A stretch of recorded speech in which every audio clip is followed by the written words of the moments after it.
Assalamualaikum Ustaz, waalaikumsalam warahmatullahi wabarakatuh. Saya ingin tanya, apakah mimpi dapat dipercaya? Mimpi tiga.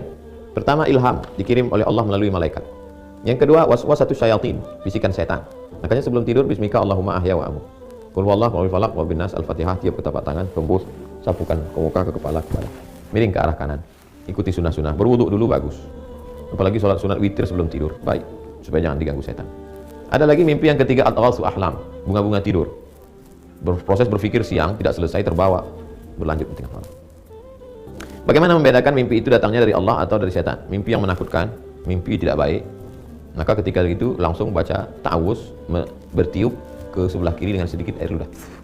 A'udzu bikalimatillahi tammati, a'udzu billahi samil alim minasyaitonir rajim, a'udzu bikalimatillahi tammati min kulli syaitonir wa hamatin min kulli ainin lam.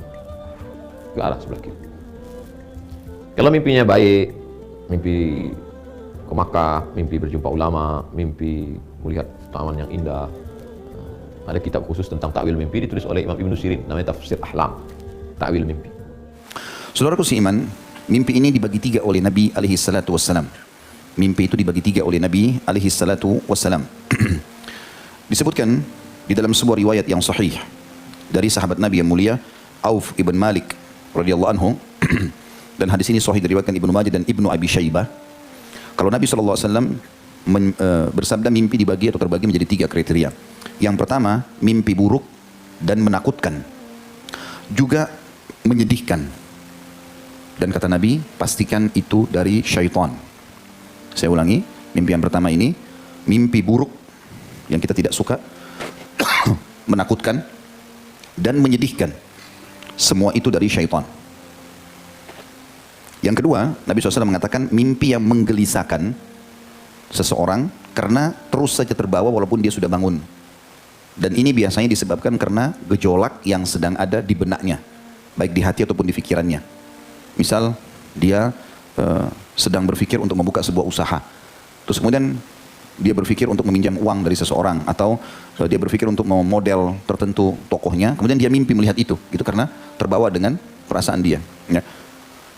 Kemudian yang ketiga adalah mimpi yang merupakan petunjuk dan merupakan cabang dari mukjizat kenabian atau dikenal dengan ru'ya shadiqah.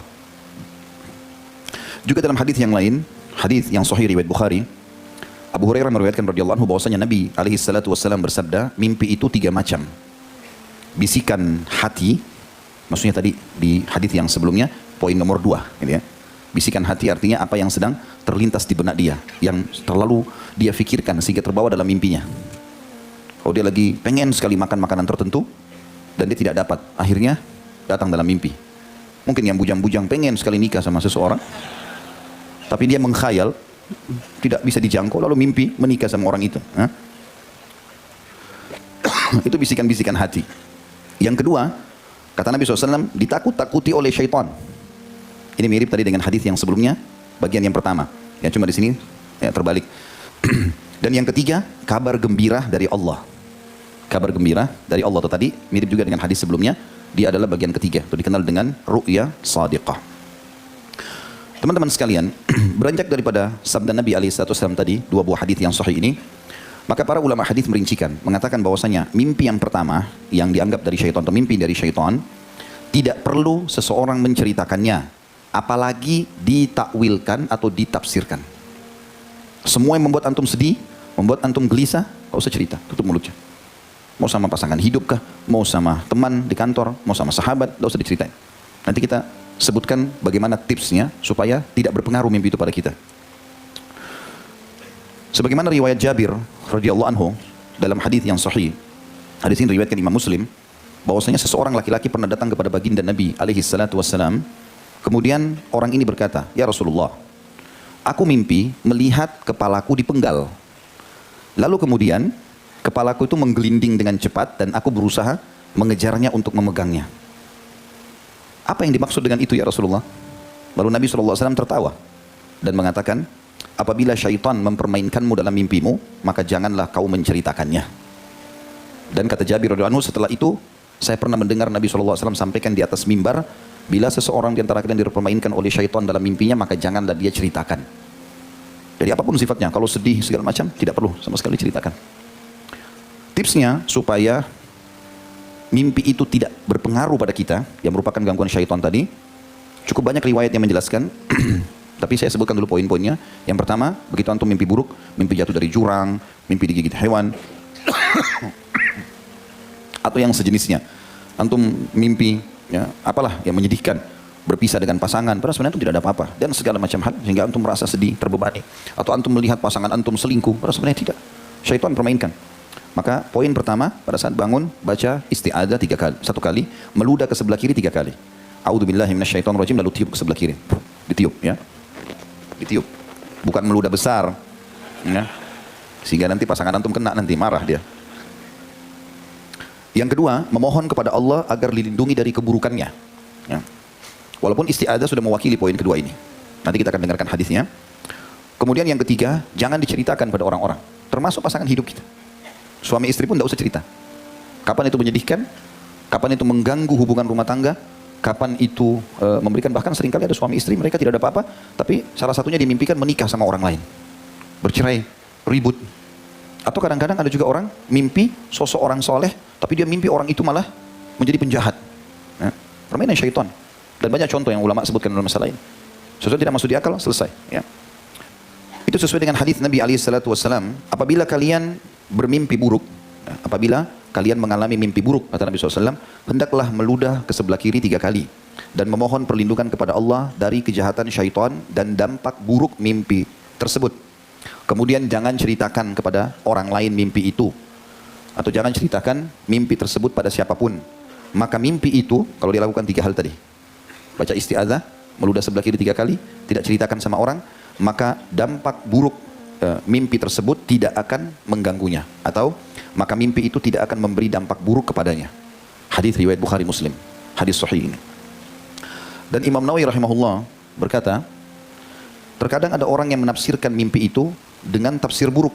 Ya, jadi makanya antum tidak boleh cerita kepada sembarang orang. Apalagi kalau itu mimpi tadi yang buruk, yang menyedihkan, yang tidak enak. Karena kalau kita cerita sama orang, Imam Nawawi mengatakan dalam syarah Sahih Muslim, menjelaskan hadis Nabi SAW ini, di jilid 15 halaman 18, ya. Terkadang ada orang menafsirkan mimpi itu dengan tafsir buruk, sebagaimana yang digambarkan dalam mimpi itu. Misalnya, orang pincang, apalah jatuh, cerai, lalu dia bicara sembarangan sama orang, sehingga orang itu mulai menafsirkan. Nanti kita akan jelaskan ya, bukan tidak boleh menafsirkan mimpi, tapi harus ahlinya. Tidak boleh sembarangan orang. Kapan dia bilang, oh sepertinya begini, bisa terjadi itu. Dengan takdir Allah Subhanahu Wa Taala. Ini Imam Nawawi mengatakan. Terkadang ada orang yang menafsirkan mimpi itu dengan tafsir buruk, sebagaimana yang digambarkan dalam mimpi itu. Meskipun masih banyak kemungkinan, masih bisa terjadi yang lain, tapi orang ini sok tahu lalu dia menafsirkannya karena diceritakan oleh temannya. Tafsir buruk itu terjadi dengan takdir Allah Ta'ala, karena mimpi yang dialami seseorang ibarat sesuatu yang terbang. Artinya, ketika mimpi itu memiliki 2 kemungkinan makna, kemudian ditafsirkan pada salah satu maknanya, maka akan terjadi sesuai yang mendekati sifat tersebut. Oleh karena itu, tadi kita dilarang untuk menceritakan. Ya. Dan tadi sudah kita jelaskan bagaimana seorang sahabat yang menggambarkan kepalanya terputus. Ya. Kalau kita tidak faham riwayat ini teman-teman sekalian, maka kita akan berpikir negatif. Oh, kepala saya dipenggal, apakah saya akan dibunuh orang? Bisa berpikiran begitu. Tapi ternyata Nabi SAW menganggap itu permainan syaitan. Sementara mimpi yang kedua, tadi itu mimpi yang pertama ya. Mimpi yang kedua adalah mimpi yang tadi bisikan hati maksudnya. Kita berbicara riwayat pertama yang saya sebutkan. Kalau di riwayat kedua ini disebutkan kriteria yang pertama. Yang bisikan-bisikan hati, yang kita cenderung mau makan, kita cenderung suka sama orang. Maksud dalamnya masalah ini biasanya mimpi junub. Ya. Terlalu suka sama seseorang berlebihan, akhirnya dia mimpi biologis di situ. Bahkan kadang-kadang ada orang bangga, dia bilang, ya paling tidak mimpinya. Kenapa antum ketawa? Pernah ngalami? Maka ia juga melakukan hal yang sama, seperti poin pertama tadi.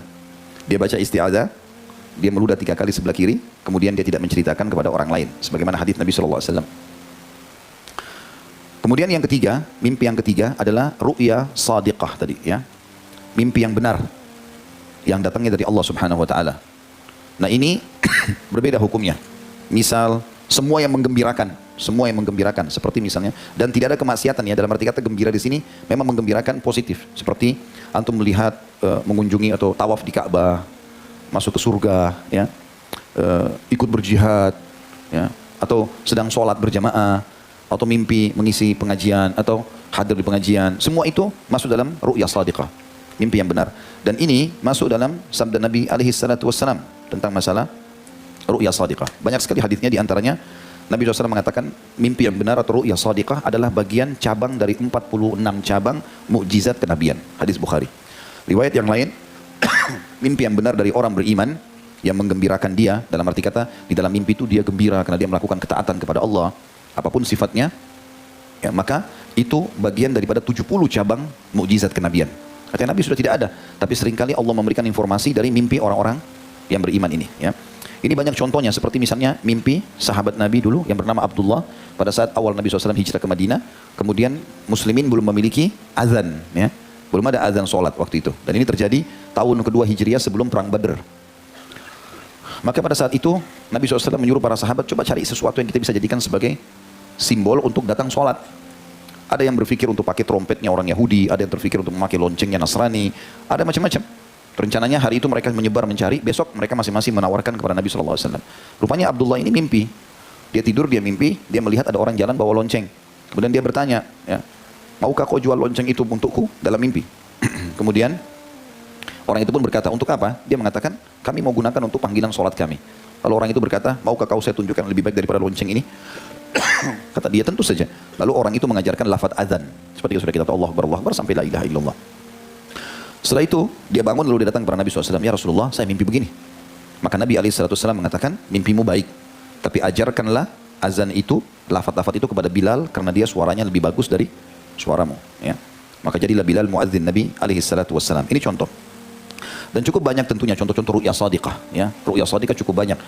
Dan Imam Malik mengatakan, tidak seluruh mimpi patut diceritakan, hanya mimpi-mimpi baik saja. Dan termasuk sunnah Nabi SAW memang diceritakan mimpi itu. Kalau mimpi baik ya, sunnah Nabi boleh kita ceritakan.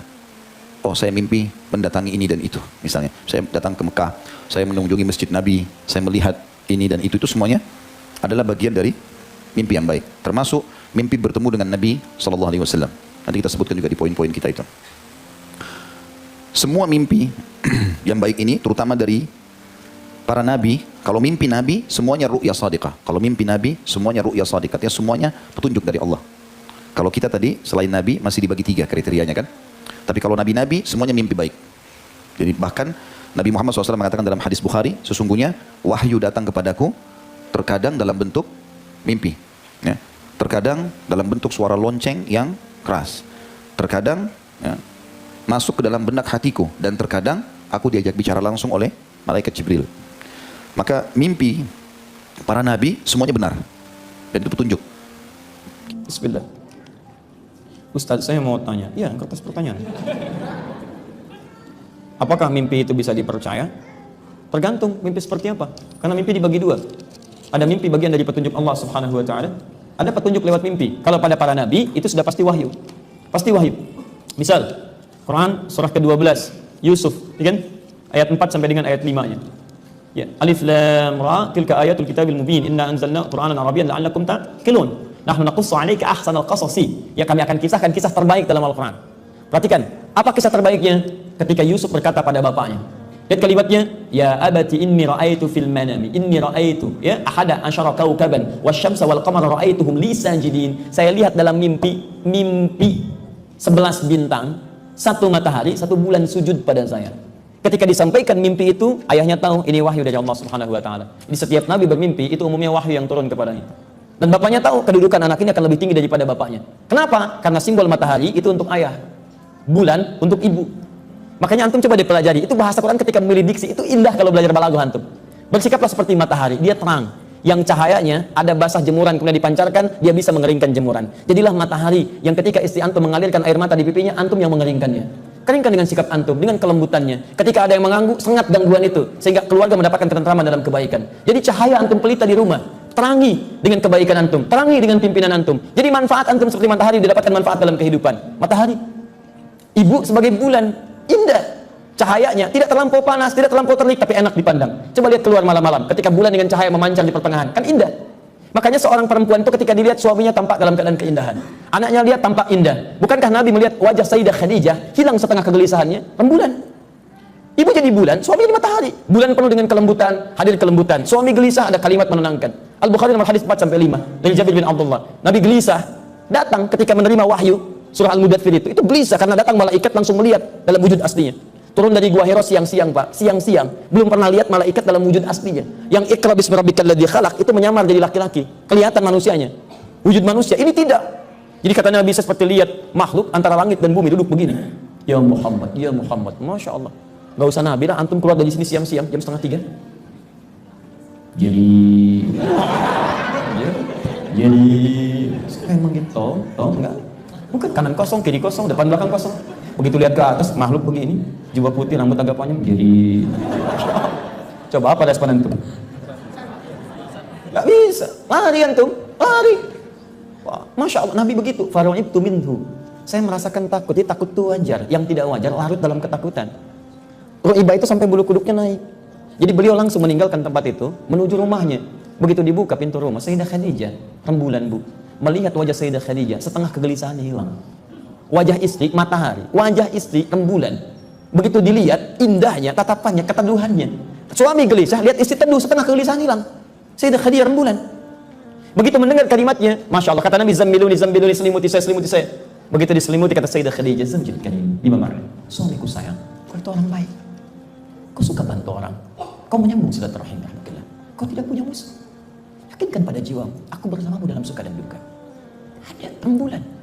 Begitu kalimat meluncur, tenang hati, kegelisahan hilang, maka turunlah wahyu, ya ayyuhal mudaththir, qum fa'anzir, wa rabbaka fakabbir. Itu rembulan. Kadang-kadang ditukar, suami jadi bulan, istri jadi matahari. Repot tuh. Ada istilah suami takut istri, oh, suami begini, istri begini. Dengan kekuatan bulan, aku mau hukummu. Wah, luar biasa. Kadang-kadang saya lorman. Allah. Saya nggak pernah nonton baca anak-anak, cuman kadang-kadang suka dengar anak-anak. Kita lewat dari masjid keluar, Pak Ustaz, dengan kekuatan bulan, aku mau hukummu, kan ya. Luar biasa. Antum ibu-ibunya tuh ngasih TV sama anak-anak gitu. Afwan Buya mau nanya, mimpi itu ada berapa macam? Lalu mimpi yang dari setan atau dari Allah itu seperti apa? Syukron, assalamualaikum warahmatullahi wabarakatuh. Assalamualaikum. Mimpi ada dua, mimpi jelek sama mimpi baik. Sejelek-jelek dalam mimpi, sebaik-baik waktu bangun. Sebaik-baik dalam mimpi, sejelek-jelek waktu bangun. Paham mana ini? Anda mimpi dikejar harimau, waktu bangun bilang alhamdulillah, cuman mimpi. Baik. Sebaik-baik dalam mimpi, Masya Allah, di siang hari bulan Ramadan, Masya Allah, siang hari jam 1 lapar, mau makan sate, bangun, ya Allah, mimpi. Mimpi ya mimpi. Jangan terlalu berurusan dengan yang namanya mimpi. Tapi kalau ada al-hilm, mimpi itu adalah, kalau hilm, mimpi jelek itu dari syaitan. Kalau mimpi baik dari Allah. Mimpi baik adalah kabar gembira, Anda ketemu dengan orang soleh. Di dalam mimpi Anda melakukan sholat, berzikir, melihat Ka'bah, melihat Rasulullah. Itu mimpi baik. Tahu mimpi Anda jelek. Mimpi yang melihat sesuatu yang menakutkan Anda, bikin Anda ketakutan, maka itu mimpi jelek. Kalau mimpi jelek, pendidikan dari Nabi, hendaknya dia meludah ke kiri, membaca Qul a'udzu birabbil falaq, Qul a'udzu birabbin nas, dan memohon a'udzubillahi minasyaitonir rajim, meminta perlindungan dari Allah Subhanahu wa taala, beristi'adzah a'udzubillahi minasyaitonir rajim, kemudian noleh ke kiri, membaca Qul a'udzu falaq dan Qul a'udzu birabbin nas, kemudian sambil meludah yang tidak keluar ludahnya. Dan setelah itu nggak usah mikirin, namanya mimpi. Mimpi itu nggak kenyataan. Jangan mimpi jelek dihubung-hubungkan dengan alam nyata, pusing nanti. Ya, misal mimpi anaknya ngapain, jatuh, ya sudah mimpi. Jangan. Nah, nggak usah dibawa ke alam nyata. Dan kalau itu mimpi jelek, nggak usah diceritakan kepada siapapun. Nabi melarang untuk menceritakan. Tapi kalau mimpi baik, hendaknya bersyukur kepada Allah. Gitu saja. Ukuran baiknya adalah kalau Anda rindu apa ya baik, mimpi kebaikan. Semoga Allah menjauhkan kita dari waswas syaitan. Baik, itu saja. Wallahu a'lam bishawab.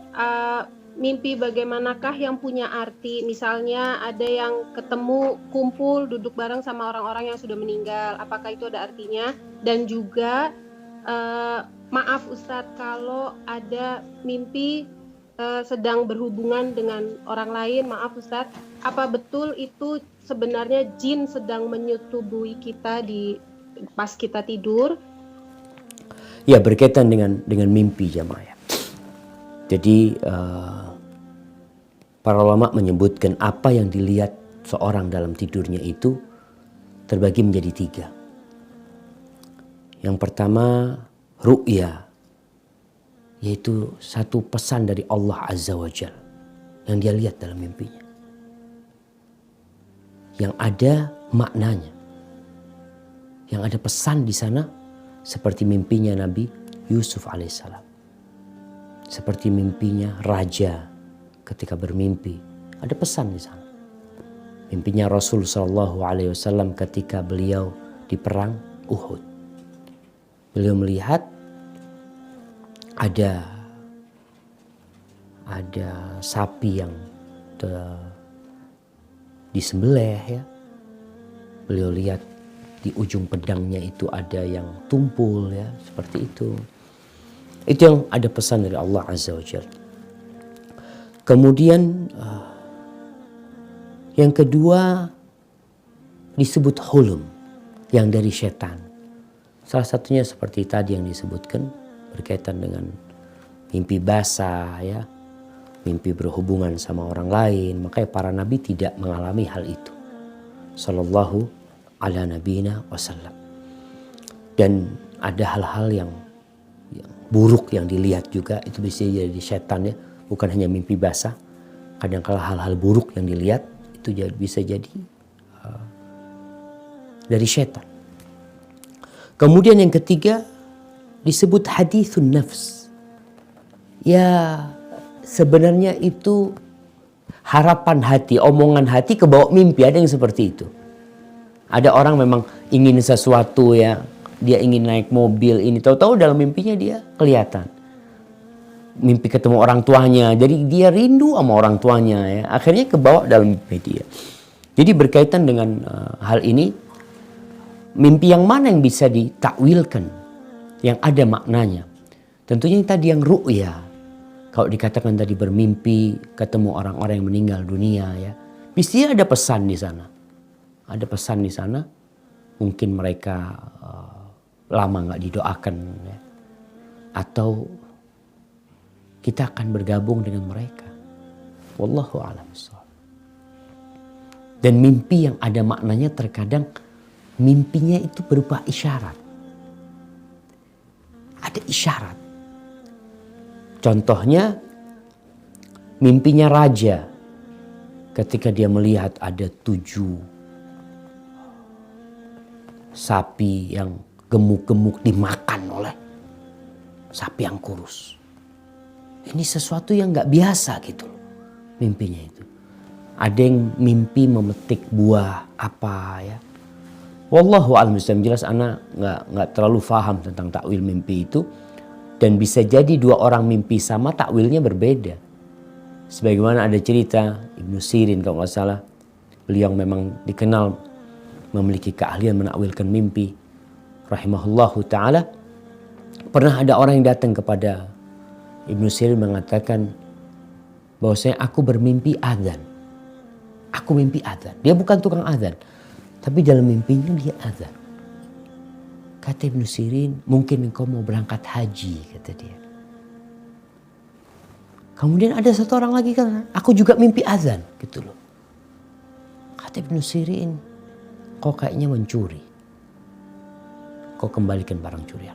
Tobatlah kepada Allah. Muridnya bingung. Gimana ada 2 orang yang sama mimpinya tapi takwilnya beda.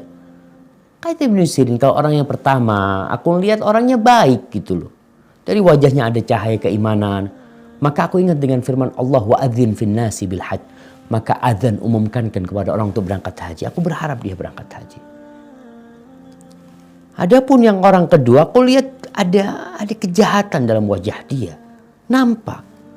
Maka aku ingat dengan firman Allah, wa adzana muadzinun bainahum ayyatuhal 'ir innakum lasariqun. Yang di surat Yusuf. Ketika keluarganya Nabi Yusuf pada pulang, di situ ada adiknya Benyamin. Dalam perjalanannya diberhentikan mereka. Iya, di surat Yusuf ayat 70. Thumma adzana muadzinun ayyatuhal 'ir innakum lasariqun. Kemudian ada yang menyeru mengatakan, wahai kafilah, wahai orang yang sedang berjalan, kalian ini mencuri, kata dia. Maka Ibnu Sirin ingat dengan ayat ini. Maka dia pikir orang itu mencuri. Jadi berkaitan dengan mimpi ini seperti tadi yang disampaikan, ada 3 macam. ada ru'ya, mimpi baik ya dari Allah Azza wa Jalla, yang ada pesan-pesan di sana. Ada mimpi buruk, salah satunya mimpi naudzubillah berzina dengan orang lain ya.